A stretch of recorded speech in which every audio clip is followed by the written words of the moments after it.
Welcome to the 16th Annual Strategic Communication Internship Panel. I'm Dr. Kristen Livingston, an assistant professor in the Department of Communication here at Pitt State University. Joining me today are three very tenacious students who will share their work experiences, a little bit about interviews, and then what happens next. So without further ado, I will have them introduce themselves and what is home away from Pitt. My name is Cade Cowdrey. I'm originally from Overland Park, Kansas. My name is Kennedy Thagard, and my home away from Pitt is Olathe, Kansas. My name is Hope Rainey, and my new home away from Pitt is Overland Park, Kansas.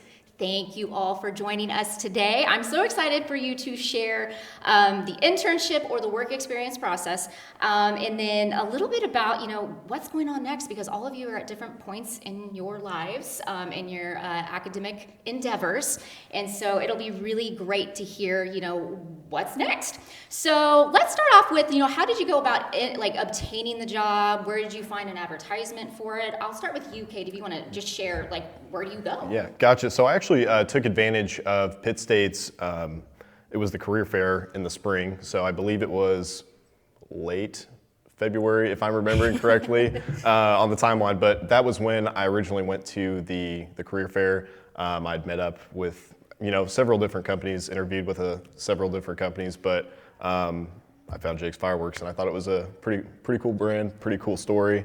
I love it, so. Good. Kennedy, how about you? I actually worked for the company before getting my internship. So right now I work for Crawford County in the Children's Department. Well, then on their Instagram, I actually found an ad for a marketing internship.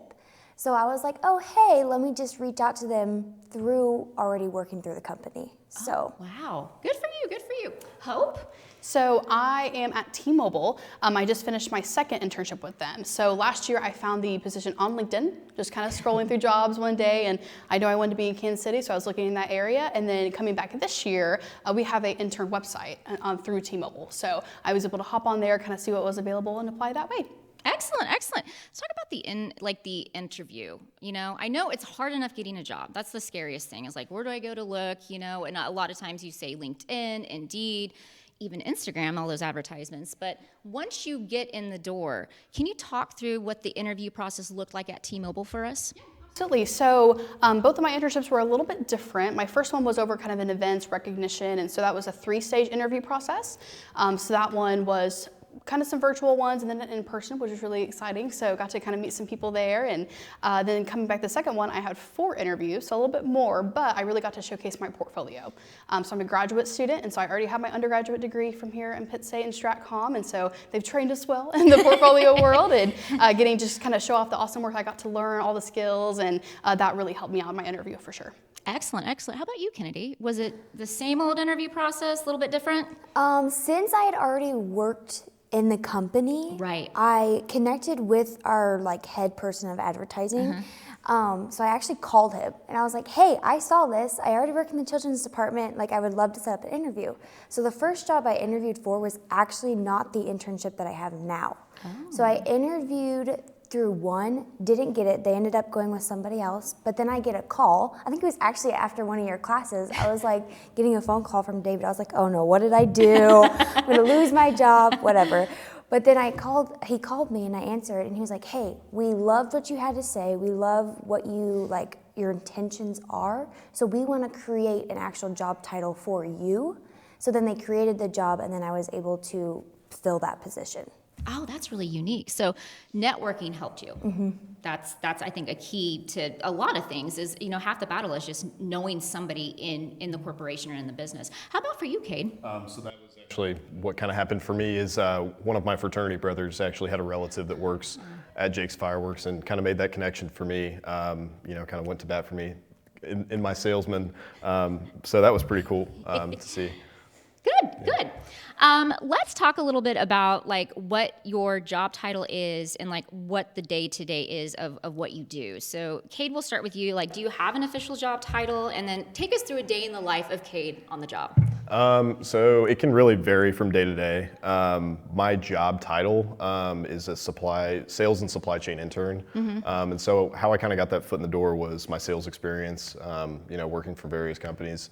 So that was kind of my sales way in the door. But also, as you're going through all these processes, realizing some of the processes, maybe aren't there or they're broken, so putting those systems in place, and that's pretty much my day-to-day is, we have to do a big project, but what's the best way to tackle this? And let's do it for the future so that we create repeatable systems. Excellent, excellent. How about you, Kennedy? Well, so over the summer, I was here in Pittsburgh all summer long, and I worked with kids, like one-on-one kids. But through my actual internship, what I was able to do was, so my job title was a marketing assistant, but I was mainly for the children's department itself. So like I would work with both our directors, Jamie and Rachel, and then I would also then report back to David of different community outreach events that like I had ideas of or they had ideas of, and then creating a report and then actually following through with that. Ah, very cool, very cool. How about you, Hope? Mine was a little interesting, kind of similar to Kate. Every day is a little bit different. My official title is a Learning and Talent Development Innovation Intern. So very long, very fancy. Basically, I do a lot of just kind of communication, job descriptions type of work. We have a kind of our own Google kind of search engine at T-Mobile for all internal employees. And so I got to build the intern page for that, so some web development there. And then also building custom GPTs. So I built a series of 13 of them this summer. Wow. So lots of kind of AI innovation there, kind of some new skills, which is really exciting. I didn't know you could do that till my first day. So just lots of exciting stuff there. But yeah, every day's a little bit different, but some good Stratcom skills for sure. Good, excellent, excellent. Now, no internship probably goes without having some challenges along the way. Can you guys speak to anything that you have ran into, and then maybe some of the skills that you've learned here at Pitt that have helped you overcome those? Kennedy, we'll start with you. I had a lot of those. So I am still technically in this position. So I have 2 positions there. So I work part-time with the children's department every day after school. So I go and do whatever I do with my kiddos. And then I only do my internship when he needs help with a community outreach event. So since I was new and this position was new, it was kind of me and like David, my boss, making up what my position really is. Oh, okay. So like over the summer, I worked full time in the children's department while also doing the actual internship. So it was a lot of balance. Luckily, I wasn't in school, so I didn't have to worry about my schoolwork and also doing a job and then also an internship. But it was definitely something new because he didn't know what to expect. I didn't know what to expect, so it was kind of like a brand new learning experience for everybody. Wow, wow, wow. Hope, how about you? Challenges? Challenges, not really work-related. I mean, T-Mobile's very big. We have over 70,000 employees, so just kind of walking into a different environment that way was kind of a challenge of just, what am I getting myself into? Just especially compared to Pitt State is a little bit smaller, a little bit more rural. So going to big cities a little different. But kind of outside of that, this summer was kind of a challenge. I took 3 summer classes at the same time as working full time. And wow, that one, she challenged me. So just really, time prioritization, time management, of making sure my job actually gets done the way it's supposed to, but spending time with my intern friends, and just so many different things kind of compiling on, making sure my homework's done on time, and so that was kind of the biggest challenge I faced this year. But yeah, kind of the sizes for both. It's just 70,000 people is a lot for one company, so just a culture shock. Very big, of sorts. Yes. And I'm glad that you hit on the fact that a lot of times students will take other summer courses outside of the internship, and so it's basically the balancing act. Yeah. You have to do some, time management and prioritization. Kate, can you relate to that a little bit? Yeah, guys really just touched on, especially, I started working for Jake's. It was the last week of March. So I was in school taking, I think, 16 or 17 hours and, trying to balance that part-time work. But as we got into the summer, I also took 3 classes. So balancing, busy fireworks season, but also homework was pretty challenging. But it's, the experiences that you make, and I think it's only making us better, being busy. So that's what I'd say. Very good. So having been students here, and I hope this might be a little bit different for you too as a grad student finishing up your final semester. But, what sort of classes do you remember that have a significant impact on your internship experiences? Or anything you wish you're like, I wish I would have paid more attention during that time. That would have been so helpful. Cade, anything?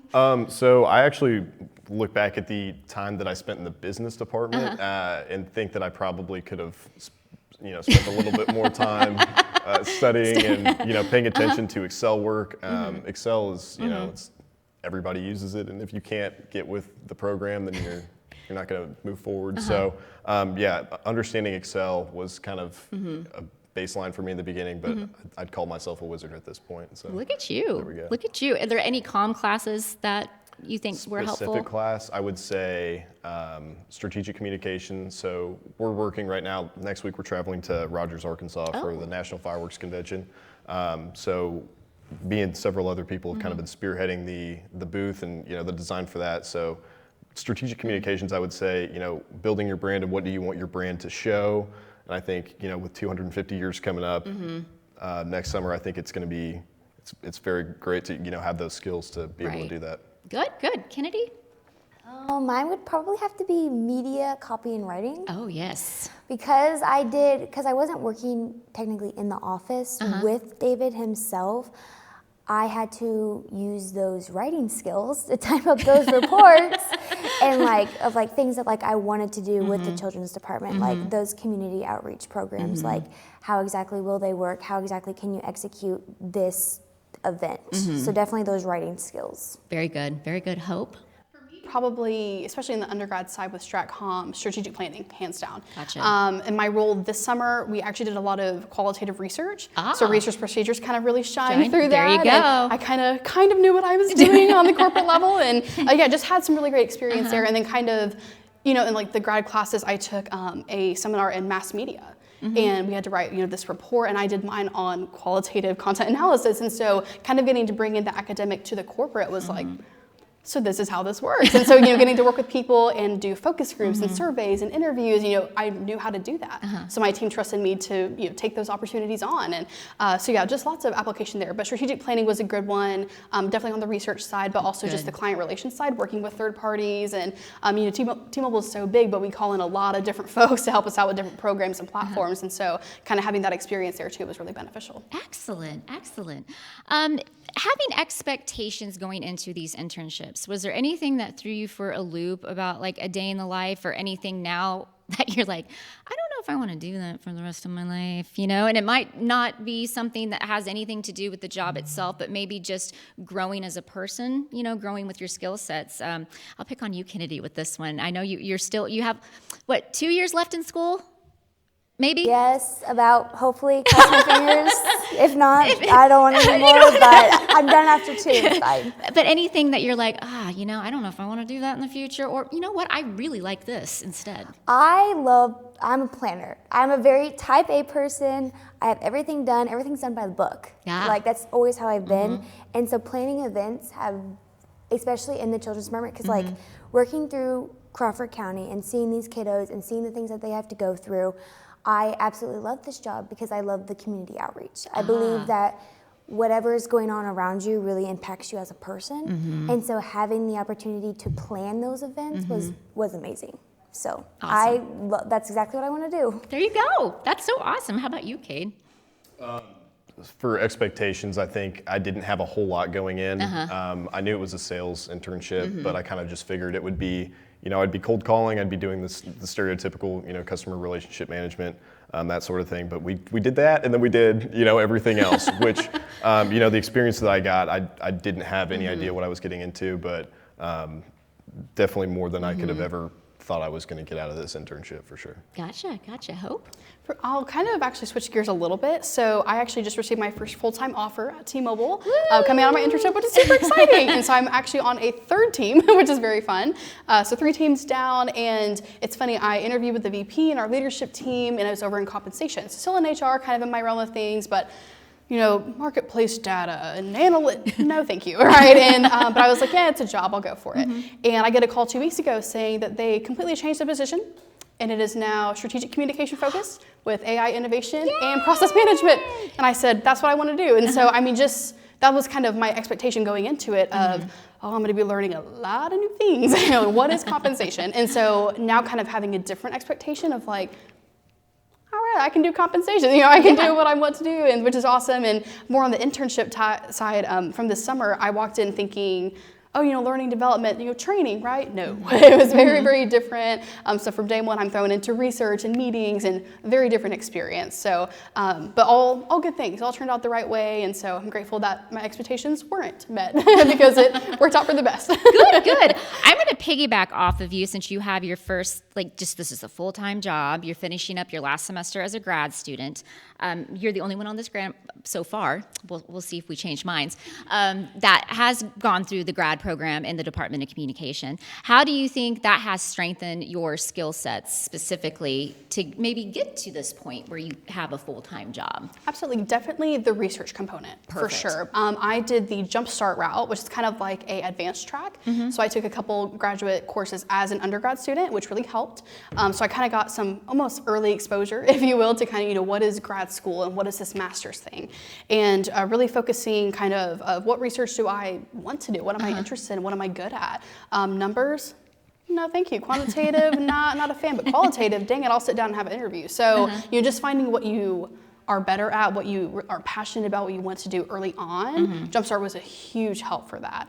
So yeah, that was probably the biggest, most beneficial part of that for me. Good. Let's talk a little bit about supplementary maybe courses or your minors, because we all, Department of Communication, you're required to have a minor, and how that minor has helped you or has been a perfect fit with your strategic communication emphasis. So Cade, minor? I have a leadership minor currently, so I think with my resume and just kind of what I've done in the past, the leadership minor made sense.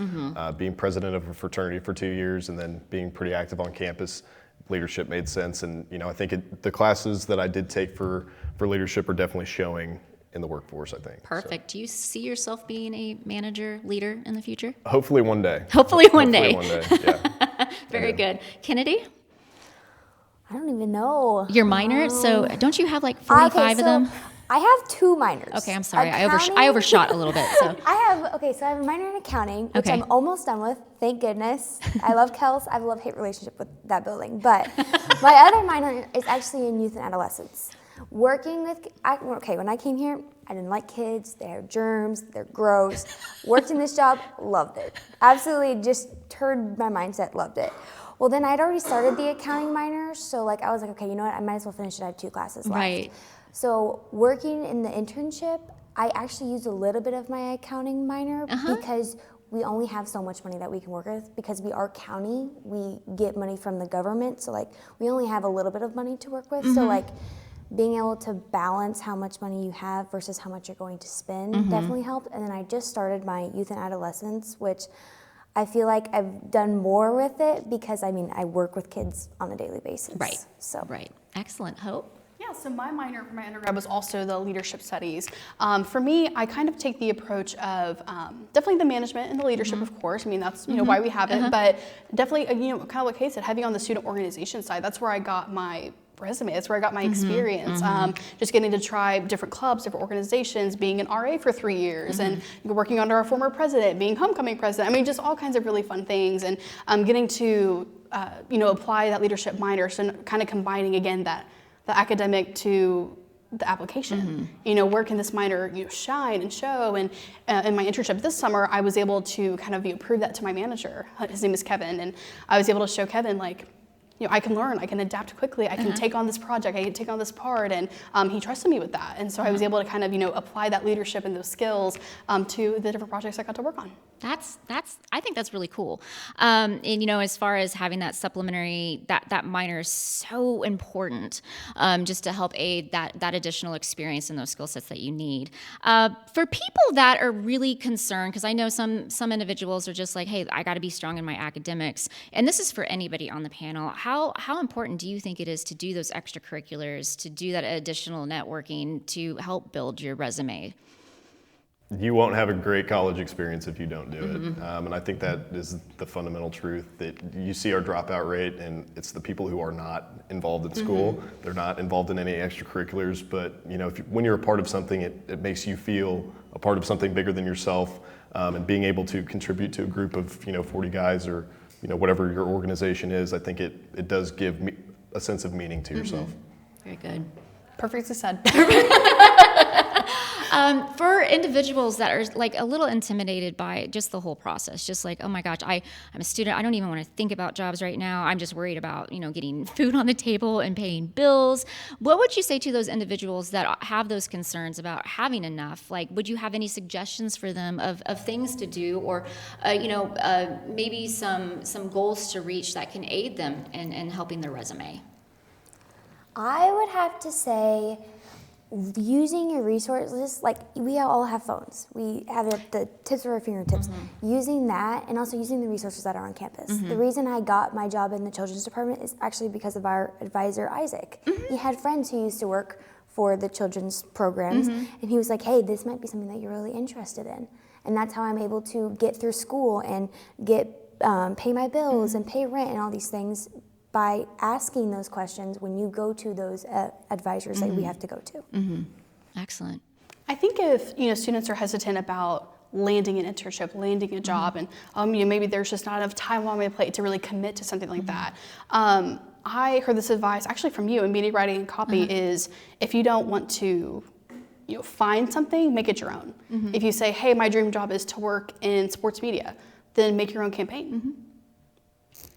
Make it yourself, right? Like, instead of, committing to a job title or an internship or whatever that may look like, just do it yourself on your own time. Or if you've had previous work that, oh man, I wish I would have done that better, go back and edit it. Go back and change it. Make it your own. And just keep working on that personal development, and what you already have can also be a huge resource instead of actually committing to something too, if that's something students are hesitant about. Very good. So as we look towards wrapping this up, I want to ask the last question of any advice you would bestow upon the people that are going to be in your footsteps very soon. We'll start with you, Hope. Any big words of advice for incoming students right now that are watching this going, oh my gosh, I'm so intimidated. This is scary. What do you have to say to them? Honestly, portfolio. That is going to be a huge drawing factor. You would be surprised about how many students don't have a portfolio. So when you do and you pull up with that thing, employers are impressed. I took the portfolio we do kind of as our requirement for the undergrad, and I made a whole brand new version of it for professional use only, and that got me my full-time job. In my interview, I sent it to them kind of ahead of time of, hey, here's kind of some work I've done, what I'm all about, and all of them had something positive to say about it. Hey, I loved how you included your media writing and copy portfolio. I love the designs that you made. I love how you can make a video script. What? Like, students can't always do that. And so, getting to showcase the skills that you're learning in a way that is interactive. That's why I love the portfolio, the website is it's interactive. They can see that. They can follow your story. It's storytelling, and that's what employers are looking for. So really beefing up that portfolio and making it yourself, but also professional too. Like, you can have fun with it. Mine has colors and pictures and all kinds of things. And videos, all kinds of stuff like that. So definitely the portfolio. Good. Kennedy? I would have to say, when I went into the interview for my internship, again, I wasn't interviewing for the internship that I actually have, I told them what I wanted. I didn't know what it was, especially when I was a freshman and I started here, but I told them, I said, this is what I want to do. A lot of people look at my minor and they're like, communications with youth and adolescents, that doesn't make any sense. But then when you actually sit there and you tell them, which I think that's where my portfolio will come in way in the future, but definitely telling them what you want. I went into that interview and I said, this is what I want to do, and this is what I can do right now as I'm still learning and still going through that college process. Good. Kate? I would say, echo everything that you guys just said, but, continue to write everything down, whether that's, what you're doing at work or whether you're doing in school. This is a big old report of everything that I've done at Jake's Fireworks. So just, having that deliverable to go to, your higher ups, or, even for yourself to look back and be like, okay, when did I do X or Z? So it really does help keeping track of everything. I'm a pretty type A person, so. I'm seeing a trend. Yeah, maybe a little bit. But yeah, just, and I would say just get involved as much as you can. Excellent. right, well, thank you, Cade, Kennedy, and Hope for joining us today. And thank you all for tuning in to the 16th Annual Fall Strategic Communication Internship Panel. Once again, I'm Dr. Kristen Livingston. A special thanks to those working behind the scene, our broadcast students, Dr. Kate Allred and Mr. Barth Cox. We will see you next fall.